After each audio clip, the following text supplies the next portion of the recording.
काबुली चने का बाजार, हर तरफ बस एक ही सवाल गूंज रहा है, क्या भाव 15,000 तक जाएगा? तो आज की इस पूरी बातचीत में हम इसी सवाल की तह तक जाने की कोशिश करेंगे। तो यही है वो बड़ा सवाल।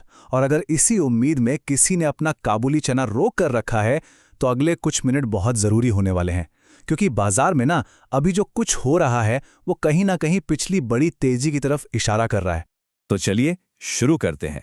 किसी भी नतीजे पर पहुंचने से पहले यह समझना सबसे जरूरी है कि आज मंडियों में मतलब जमीनी हकीकत क्या चल रही है। तो देखिए, अभी इंदौर जैसी जो बड़ी मंडियां हैं ना, वहां डॉलर चने का औसत भाव चल रहा है करीब करीब 8,515 रुपये प्रति क्विंटल के आसपास। भाव मजबूत है, इसमें कोई दो राय नहीं। लेकिन असली कहानी इस एक नंबर में है ही नहीं।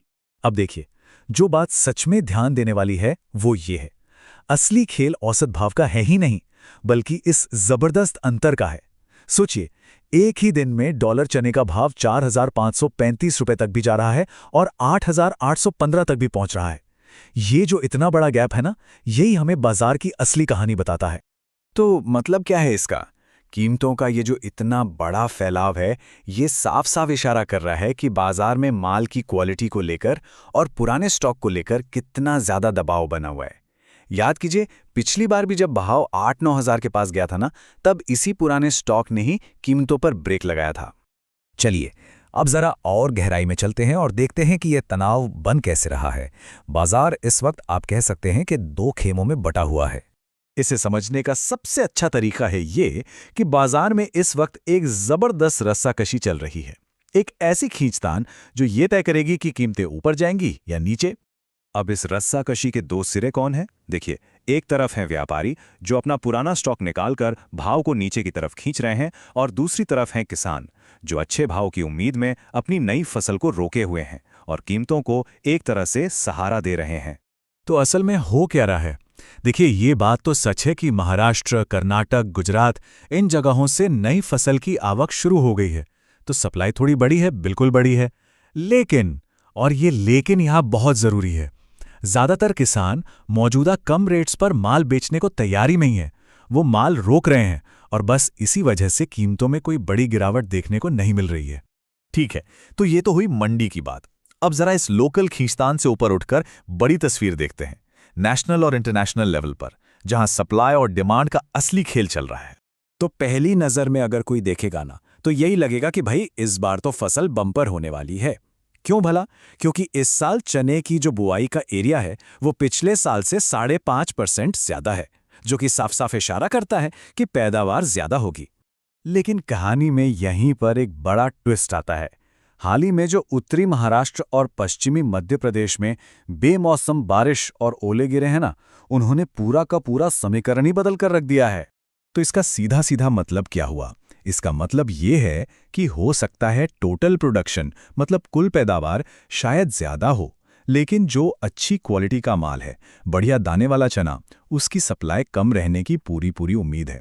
और हम सब जानते हैं बाजार में भाव हमेशा अच्छी क्वालिटी वाले माल का ही बनता है। तो ये तो हुई सप्लाई की कहानी। अब सिक्के का दूसरा पहलू देखिए, एक्सपोर्ट की मांग। विदेशों से जो डिमांड है वो जबरदस्त बनी हुई है। यूएई, तुर्की, श्रीलंका, ये सारे देश भारतीय काबुली चने के बड़े खरीदार हैं और लगातार खरीद रहे हैं। और ये डिमांड अभी और तेज क्यों हो गई है? क्योंकि रमजान का त्योहार आने वाला है। तो यही जो मजबूत एक्सपोर्ट डिमांड है वो असल में भाव को गिरने से रोक रही है, उसे एक मजबूत सपोर्ट दे रही है।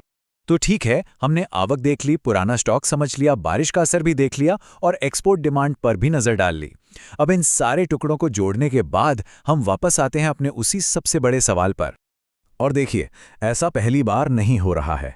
अगर हम पीछे मुड़कर देखें, जैसे 2021 में या 2024 में भी, तो एक पैटर्न साफ दिखता है। जब भी त्योहारों की वजह से डिमांड बढ़ती है या सप्लाई टाइट होती है, तो भाव में एक अचानक बड़ा उछाल आता है।